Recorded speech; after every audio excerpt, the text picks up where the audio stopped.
कोरोनामुळे आलेल्या संकटात मानसिक कोंडमारा झाला असेल, मनस्थिती थोडीशी ठीक नसेल, अभ्यास विसरला गेला असेल किंवा मध्येच आठवत नसेल, काळजी करू नका. उजळणी स्वरूपात 10वी अभ्यासमालेचा लाभ घ्या आणि यशस्वी व्हा.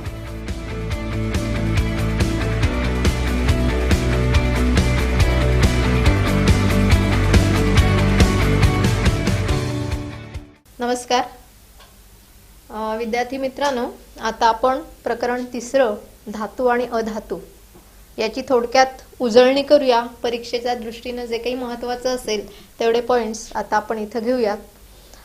मुळात पुढे एक प्रकरण आहे मूलद्रव्याचं आवर्त वर्गीकरण, ज्याच्यामध्ये आपण मूलद्रव्यांची विभागणी करतो मुख्यतः 2 प्रकारामध्ये, धातू आणि अधातू. धातू आणि अधातू ओळखायचे कसे, तर आपल्या आजूबाजूला आपण बरेचसे असे अशा वस्तू बघतो की काही धातुरूप आहेत, काही अधातुरूप आहेत. त्याच्यामध्ये आपण बघतो की ॲल्युमिनियम, तांब, सोने, चांदी यासारख्या ज्या वस्तू वापरतो आपण, हे धातुरूप असणारी मूलद्रव्य आहेत. तर या उलट काही वायू आपल्या आजूबाजूला आपण बघतोय, ऑक्सिजन आहे, हायड्रोजन आहे, नायट्रोजन आहे, हे अधातुरूप असणाऱ्या मूलद्रव्यांमध्ये मोडतात. मग ओळखायचं कसं, त्याचे काही विशिष्ट गुणधर्म आहेत का, तर यावरून पहिला प्रश्न इथं मिळतो तुम्हाला की धातू आणि अधातू यांच्यामध्ये फरक काय आहे, ओळखायचं कसं गुणधर्मावरून. तर आपण या धातूंच्या गुणधर्मांचा आता विचार करूया. धातूंचे गुणधर्म.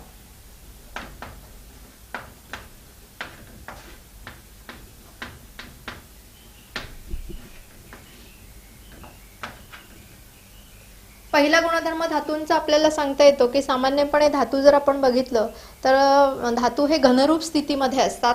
बहुतेकदा ते कठीणही आहेत, म्हणजे घनरूप आणि कठीण असणारे हे धातू आपल्याला बघायला मिळतात. याची खूप उदाहरणं आपण सांगू शकतो. लोखंड आपल्या बाजूला पडलेलं आपल्याला बघायला मिळतं, जे कठीण आहे, घनरूपही आहे.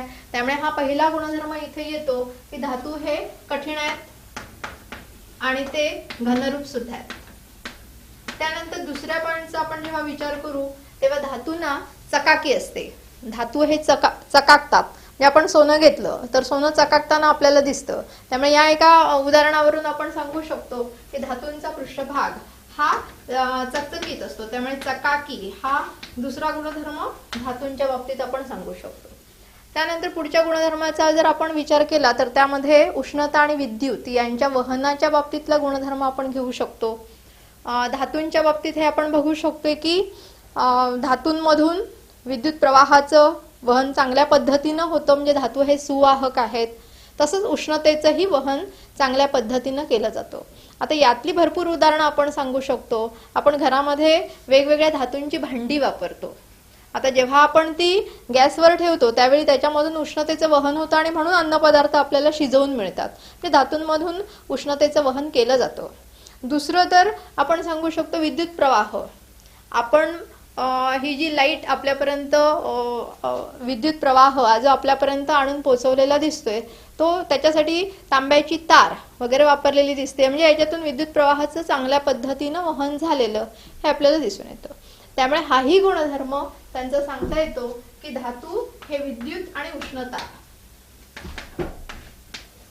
विद्युत व उष्णता यांचे सुवाहक आहेत.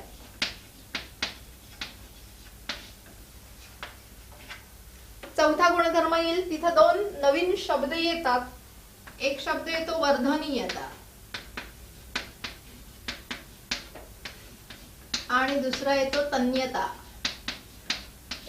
काय अर्थ आहे या 2 शब्दाचा, की धातू वर्धनीय आहेत आणि धातूंमध्ये तन्यता हा गुणधर्म पण दिसून येतो. वर्धनीयता याचा अर्थ होतो की धातूंपासून पातळ पत्र्यासारखे भाग हे तयार केले जाऊ शकतात.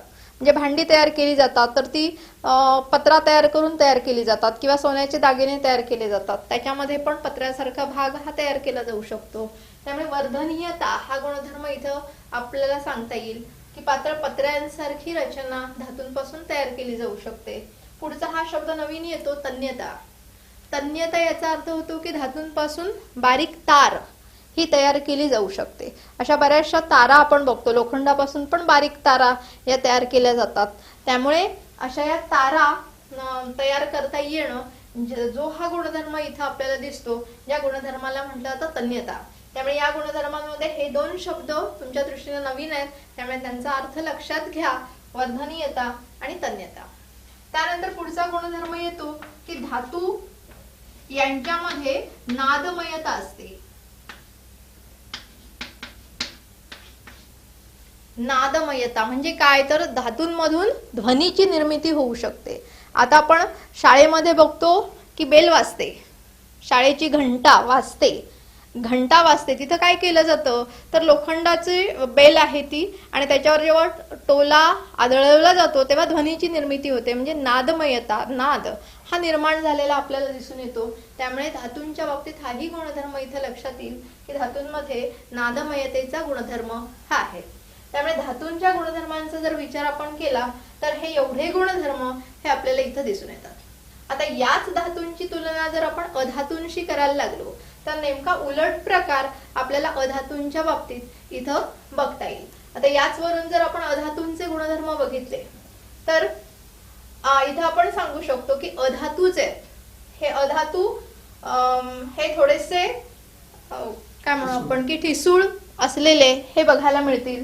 त्यांना चकाकी नाही आहे, त्यामुळे याच्या उलट गुणधर्म येईल. विद्युत आणि उष्णतेचे ते अवाहक असतील किंवा दुर्वाहक असतील, हा गुणधर्म येईल. त्यांच्यामध्ये वर्धनीयता आणि तन्यता हा गुणधर्म दिसून येत नाहीये, आणि नादमयतेचा गुणधर्म पण अधातूंच्या बाबतीत दिसून येत नाही. त्यामुळे एकाचे गुणधर्म जर तुम्ही लक्षात ठेवले तर हा फरकांचा प्रश्न सुद्धा तुम्ही अगदी सोप्या पद्धतीनं लक्षात ठेवू शकता.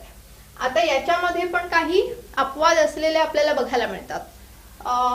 पहिल्यांदा आपण म्हटलं की धातू हे घनरूप आहे, पण कक्ष तापमानाला द्रवरूप असणारा धातू पण आहे.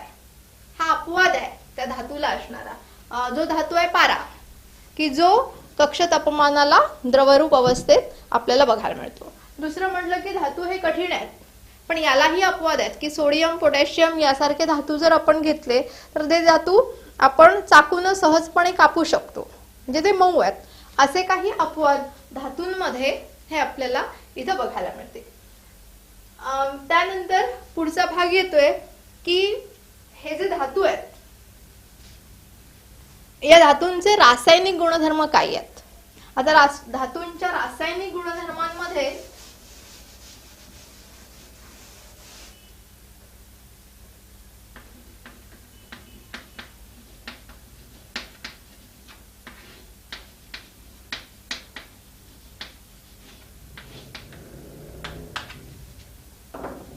रासायनिक गुणधर्मांमध्ये धातूंची इतर मूलद्रव्यांशी किंवा इतर संयुगांशी जेव्हा क्रिया होते तेव्हा त्यापासून कोणते उत्पादित पदार्थ तयार होतात हे आपल्याला इथं बघायचं आहे.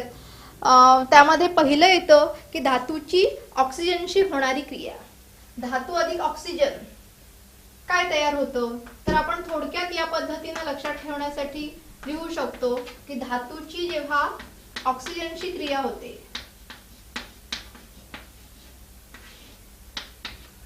त्यावेळी त्या धातूचं ऑक्साईड तयार होतं.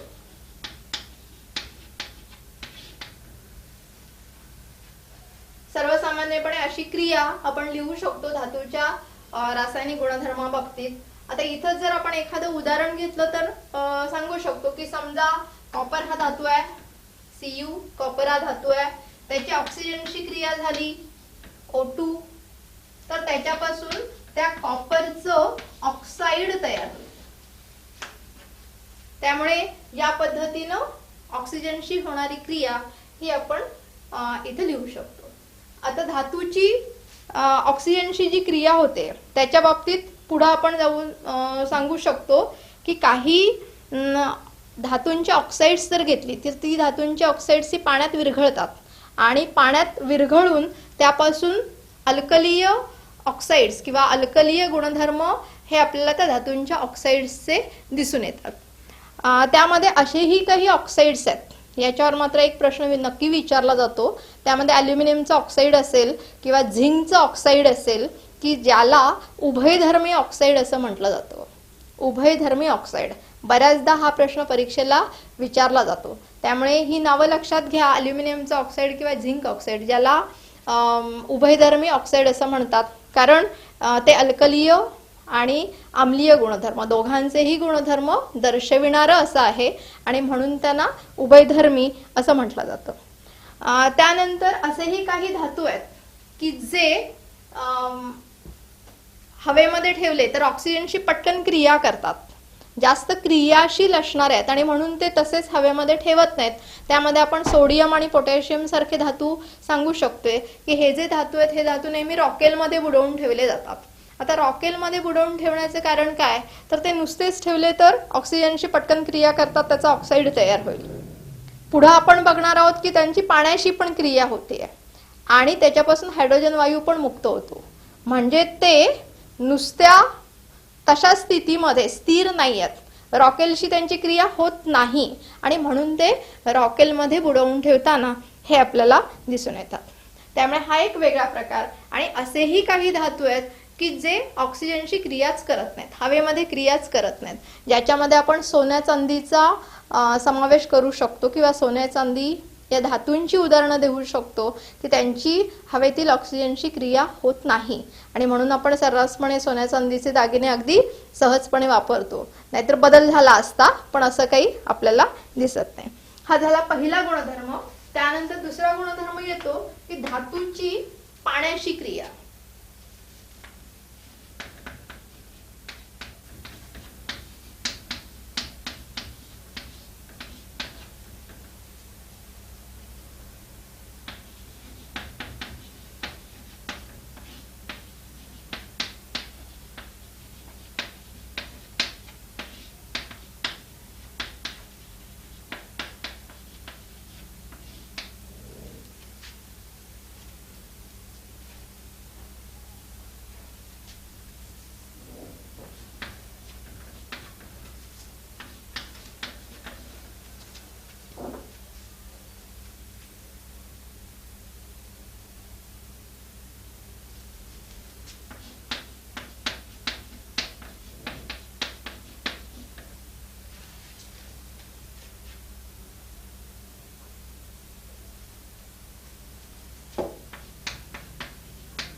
इथे दिसेल ना खालचं. हो, दिसतं दिसतं.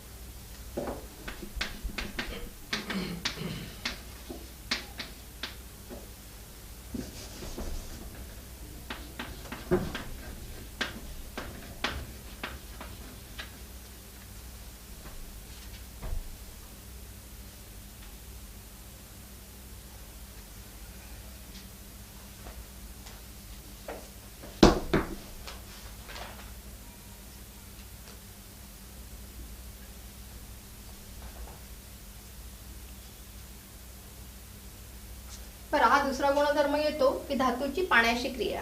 आता धातूची पाण्याशी क्रिया झाली तर धातूचं ऑक्साईड तयार होतं आणि त्यातून हायड्रोजन वायू हा मुक्त होतो. आता प्रत्येक वायूची पाण्याशी होणारी क्रिया वेगवेगळी आहे. काही धातू हे थंड पाण्याशी क्रिया करतात, काही धातूंची थंड पाण्याशी क्रिया होत नाही तर ते गरम पाण्याशी क्रिया करतात, तर काही धातू थंड गरम पाण्याशी क्रिया न करता वाफेशी क्रिया करतात. त्यामुळे प्रत्येक धातूची पाण्याशी होणारी क्रिया ही वेगवेगळी असलेली आपल्याला दिसते. इथं आपण पहिल्यांदा घेऊया की थंड पाण्याशी क्रिया झाली धातूची तर काय तयार होतं. इथं दोन उदाहरणं घेतलेली आहेत, पोटॅशियम आणि सोडियम. पोटॅशियम आणि सोडियम यांची जर पाण्याशी क्रिया झाली तर त्या धातूचा हायड्रॉक्साईड तयार होतो आणि हायड्रोजन वायू हा मुक्त होतो. हे खरं तर कारण आहे की हे दोन धातू रॉकेलमध्ये का बुडवून ठेवतात. मघाशी म्हटल्याप्रमाणे इथं हा जो हायड्रोजन वायू आहे, हा हायड्रोजन वायू मुक्त होताना एक लहानसा स्फोट झालेला इथं आपल्याला दिसतो किंवा तो हायड्रोजन वायू पेटताना हा आपल्याला दिसून येतो आणि म्हणून तो रॉकेलमध्ये ठेवतात. त्यामुळे थंड पाण्याशी या दोन धातूंची पटकन क्रिया होते. त्यानंतर पुढचं जे उदाहरण घेतलेलं आहे मॅग्नेशियम. या मॅग्नेशियमची थंड पाण्याशी क्रिया होत नाही तर त्याची गरम पाण्याशी क्रिया झालेली दिसते. त्यामुळे मॅग्नेशियमची गरम पाण्याशी क्रिया होते आणि त्या मॅग्नेशियमचा हायड्रॉक्साईड तयार होतो आणि यातून सुद्धा हायड्रोजन वायू हा मुक्त केला जातो. आणि शेवटी ॲल्युमिनियमचं उदाहरण घेतलंय की ॲल्युमिनियम ही वाफेशी क्रिया करतं आणि जेव्हा ॲल्युमिनियमची वाफेशी पाण्याच्या वाफेशी क्रिया होते तेव्हा त्याच्यापासून ॲल्युमिनियमचं ऑक्साईड तयार होतं आणि हायड्रोजन वायू मुक्त होतो. म्हणजे इथे एक गोष्ट तुमच्या लक्षात आली असेल की धातूची जेव्हा पाण्याशी क्रिया होते त्यावेळी सगळ्यामधून हायड्रोजन वायू हा इथं मुक्त केला जातो. ॲल्युमिनियमची किंवा धातूची वाफेशी होणारी जी क्रिया आहे ही दर्शविण्यासाठी पुस्तकामध्ये एक आकृती दिलेली आहे. आकृती क्रमांक 3.3 आणि ही जी आकृती आहे ही आकृती परीक्षेच्या दृष्टीनं महत्त्वाची असणारी आकृती आहे, ज्यामध्ये धातूवर वाफेची होणारी क्रिया ही तिथं दर्शवलेली आहे. त्यानंतर पुढचा गुणधर्म घेऊया.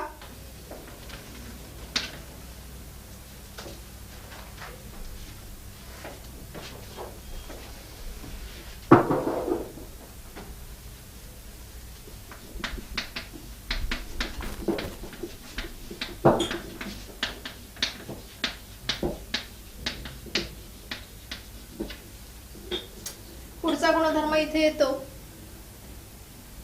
धातूची सौम्य आम्लाशी होणारी क्रिया.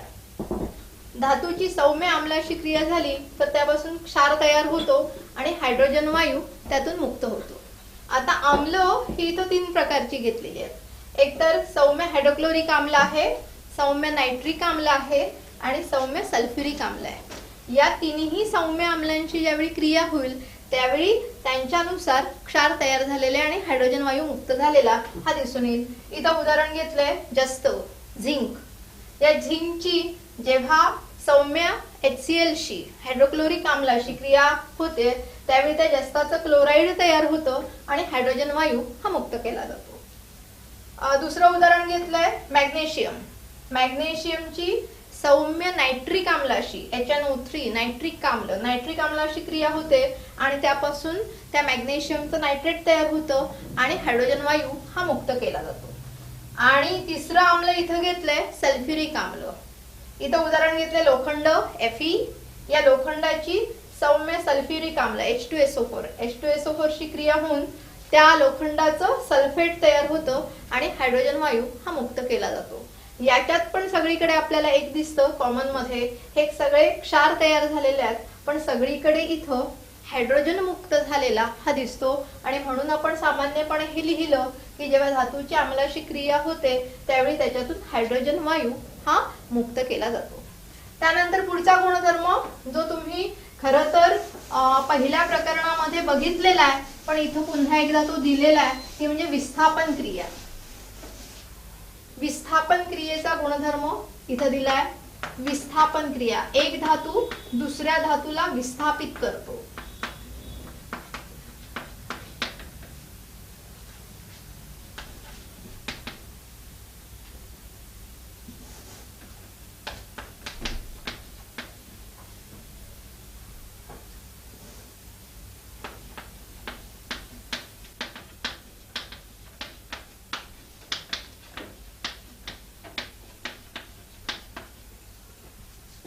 विस्थापन क्रिया ज्याच्यामध्ये कॉपर सल्फेटचं द्रावण आपण घेतलं आणि त्या कॉपर सल्फेटच्या द्रावणामध्ये जर आपण लोखंडी खिळा, न गंजलेला नवीन असणारा लोखंडी खिळा जर बुडवून ठेवला तर इथं त्या लोखंडी खिळ्यावर तांबूस रंगाचा थर जमा झालेला आपल्याला दिसतो. ही जी क्रिया आहे ही विस्थापन क्रिया आहे.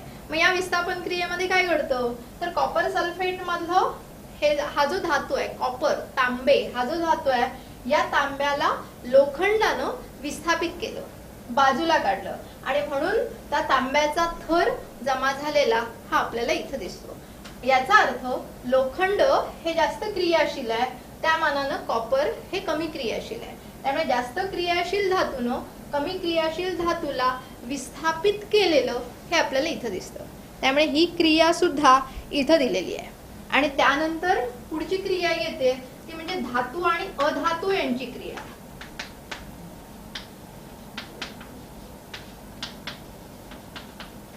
धातू आणि अधातू यांची जेव्हा क्रिया होते तेव्हा त्याच्यापासून जी संयुग तयार होतात, ती संयुग तयार होत असताना त्याच्यामध्ये एक प्रकारचा रासायनिक बंध तयार होतो आणि जो रासायनिक बंध असतो आयनिक प्रकारचा बंध.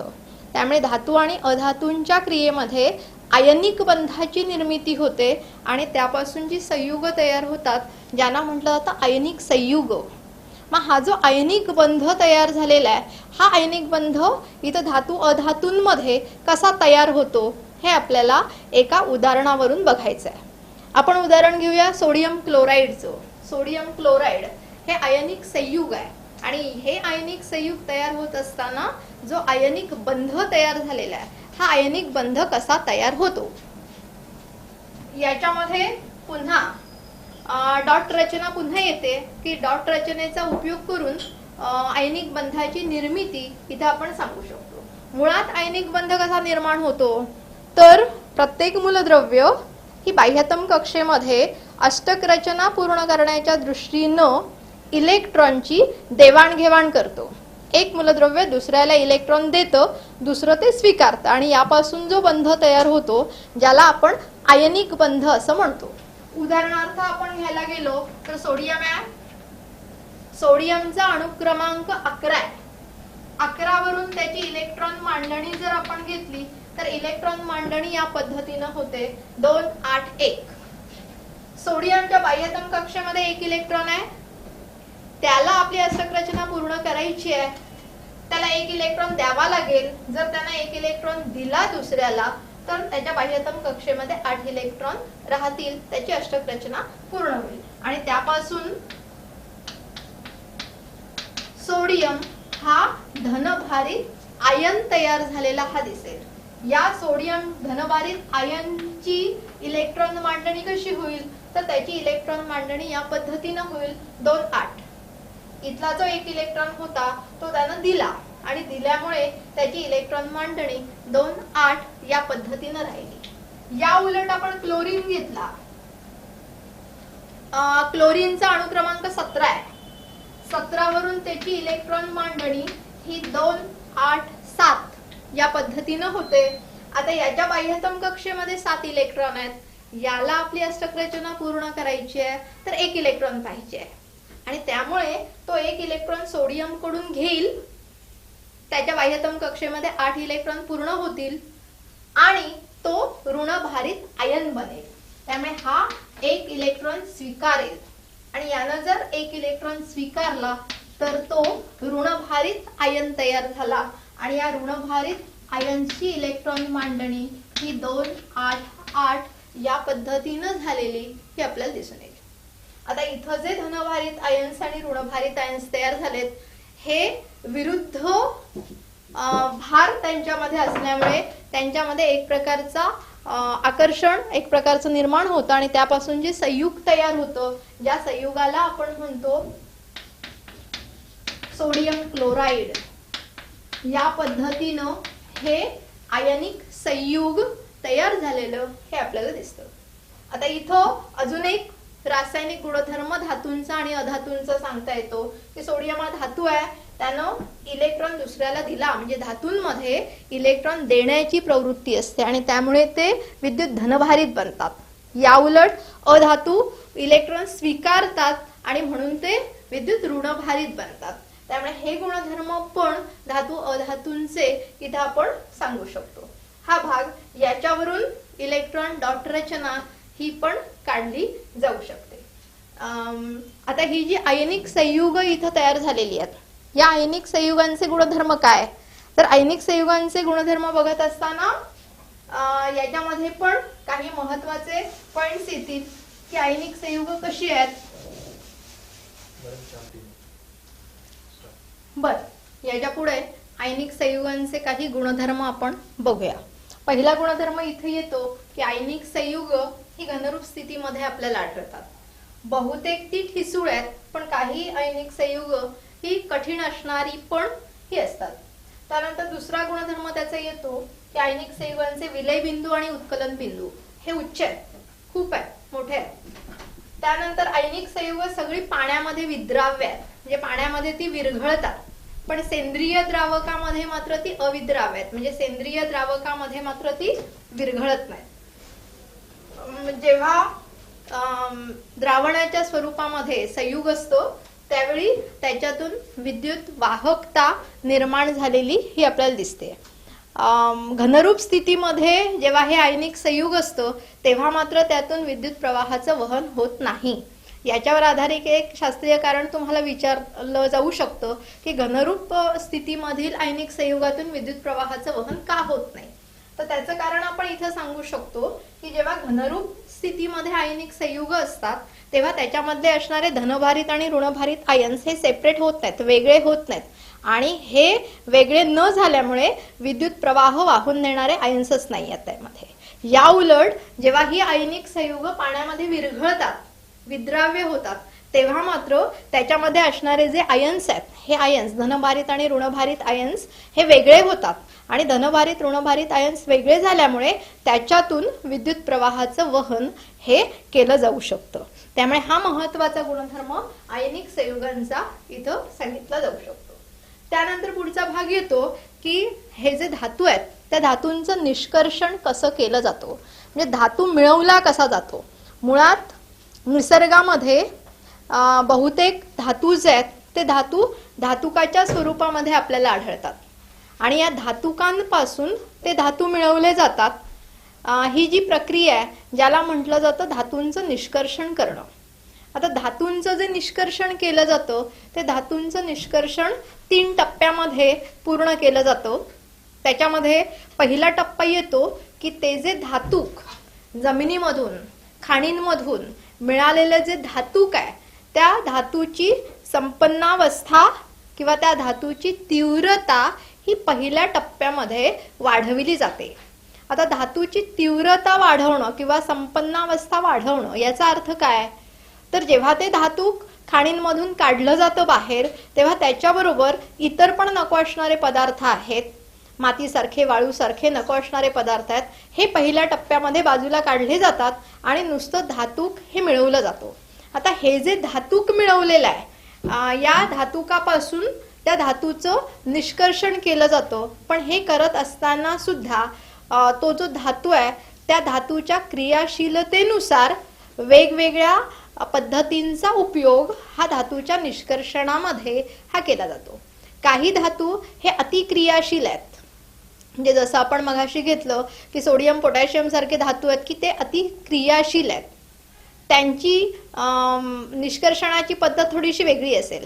काही धातू जे अतिशय कमी क्रियाशील आहेत, ज्याच्यामध्ये आपण सोन्या चांदी सारखे धातू घेऊ शकतो की ज्यांची क्रिया पटकन होत नाहीये, कमी क्रियाशील असणारी आहे, त्यांच्यासाठी जी पद्धत वापरली जाते ती वेगळी असेल. आणि या दोघांच्या मधले असणारे म्हणजे साधारण क्रियाशीलता असणारे पण धातू असतील की ज्यांच्या धातूंच्या निष्कर्षणाची पद्धत ही वेगळी असेल. थोडक्यात जर आपण बघायला गेलो तर कमी क्रियाशील जे धातू आहेत त्या कमी क्रियाशील धातूंना कसं मिळवलं जातं, तर त्यांच्या ऑक्साईड्सना उष्णता दिली जाते आणि पुढे क्षपणाची क्रिया घडवली जाते. ऑक्साईड मिळवून क्षपणाची क्रिया केली जाते आणि तो धातू हा मिळवला जातो. साधारण क्रियाशील असणारे जे धातू आहेत त्यांच्यामध्ये 2 वेगवेगळ्या प्रकारच्या क्रिया केल्या जाऊ शकतात. एकतर भाजण्याची क्रिया केली जाते किंवा निस्तापनाची क्रिया केली जाते. आता भाजणं आणि निस्तापन या क्रियेमध्ये महत्वाचा फरक काय येतो, तर दोघांना पण उष्णता दिली जाते. भाजण्याच्या क्रियेमध्ये पण उष्णता दिली जाते, निस्तापन क्रियेमध्ये पण उष्णता दिली जाते.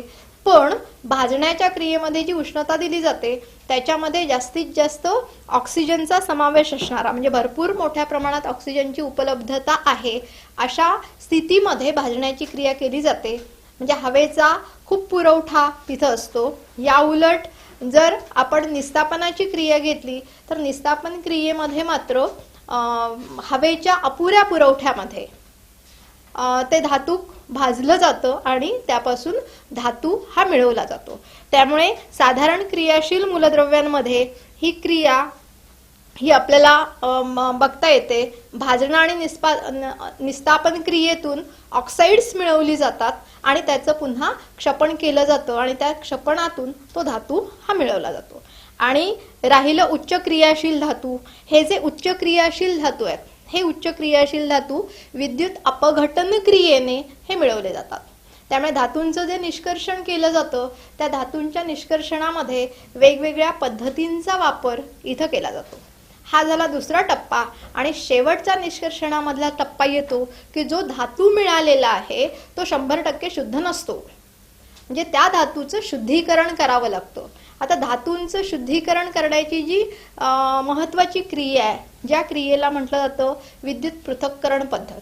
आणि ही जी विद्युत पृथक्करण पद्धत आहे, या विद्युत पृथक्करण पद्धतीनं त्या धातूचं शुद्धीकरण हे केलं जातं. बरेच धातू म्हणजे सोन्या चांदीसारखे, तांब्यासारखे धातू, ज्या धातूंचं शुद्धीकरण हे विद्युत पृथक्करण पद्धतीनं केलं जातं. पुस्तकामध्ये आकृती क्रमांक 3.12 आहे. जी आकृती 3.12 ही परीक्षेच्या दृष्टीनं अतिशय महत्त्वाची आहे, कारण ती बऱ्याचदा पडलेली आहे की ज्या विद्युत पृथक्करण पद्धतीमध्ये शुद्ध धातू हा कसा मिळवला जातो हे इथं दिलेलं आहे. आपण ती आकृती थोडक्यात बघूया.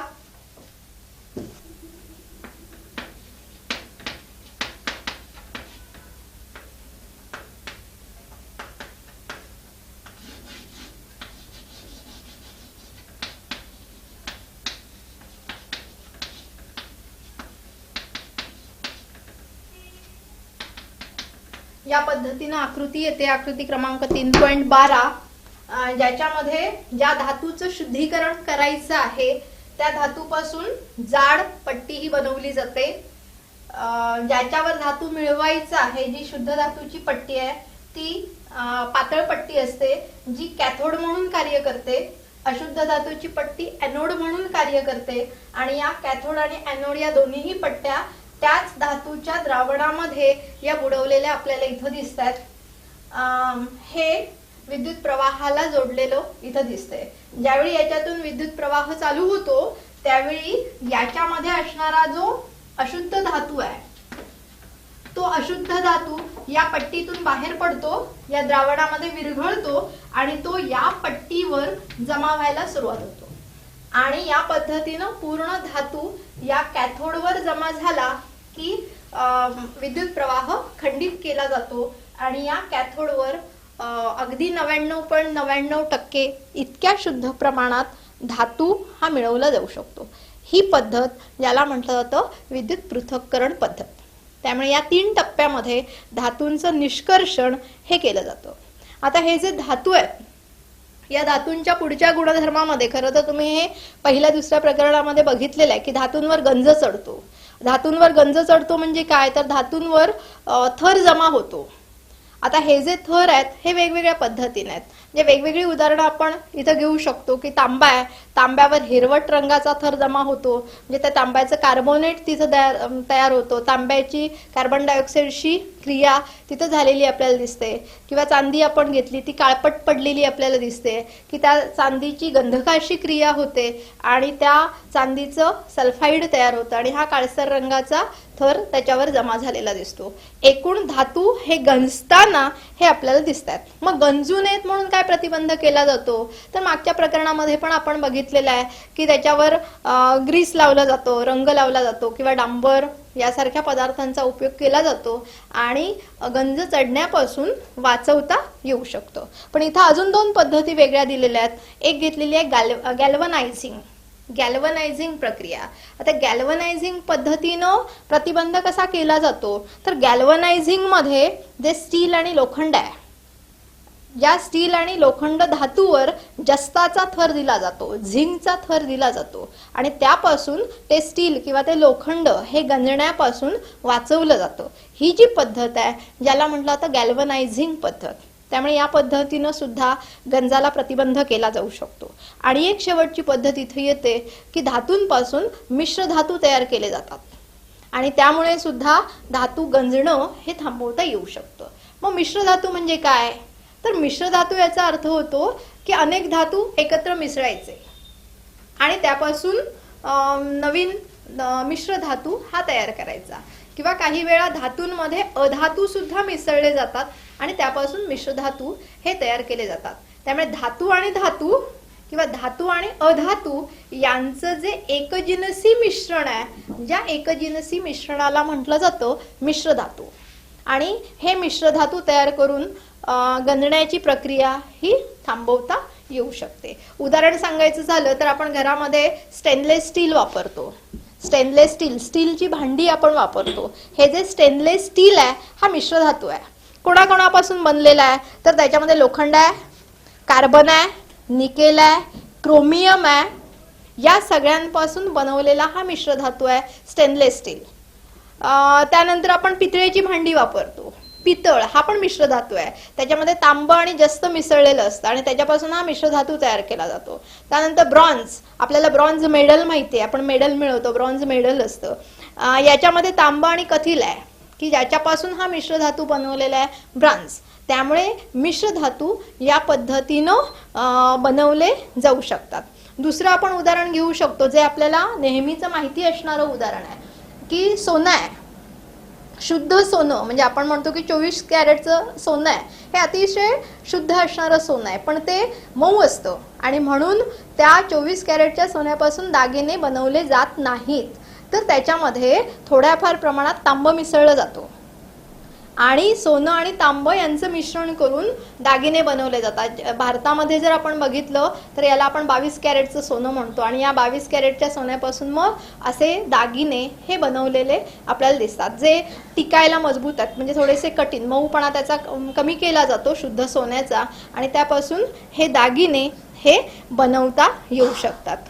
त्यामुळे मिश्र धातूंची अशी उदाहरणं ही आपण सांगू शकतो.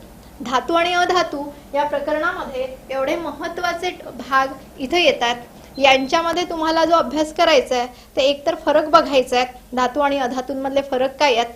क्रिया तुम्हाला लिहून बघितल्याशिवाय येणार नाही आहेत, त्यामुळे क्रियाही लिहून बघायच्या आहेत. ज्या 2 आकृत्या सांगितल्या त्या 2 आकृत्यांची प्रॅक्टिस तुम्हाला करायची आहे. त्यानंतर मिश्र धातू जे दिलेले आहेत त्या मिश्र धातूंची उदाहरणं बघायची आहेत. एवढा जर तुम्ही अभ्यास या प्रकरणाचा केलात तर या प्रकरणामधल्या कुठल्याही प्रश्नाचं उत्तर तुम्ही देऊ शकता. अभ्यास करा या प्रकरणाचा व्यवस्थित. थांबूया इथं आपण. धन्यवाद.